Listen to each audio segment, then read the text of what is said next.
ছেলেরা বলো বাবা, তোমরা যারা মাগরিবের নামাজ পড়ো নাই, হ্যাঁ, লজ্জা কোথায় তোমাদের? শরম কোথায়? এই বেহায়া,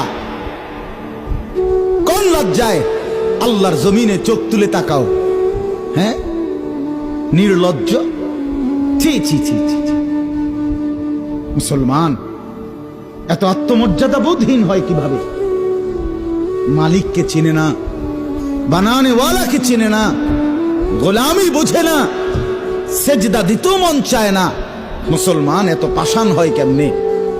আরে তার মা কোথায়, তার বাবা কোথায়? আরে তুই কোন মার দুধ খাইছত রে? তোরে কি মা দুধ খাওয়ায় নাই? তুই কি বাবার হাতে বড় হও নাই? তুই কি মুসলমানের ঘরে জন্ম নেওয়াই? হায় না ফরমান। মা বাপ গুলোকে বললাম,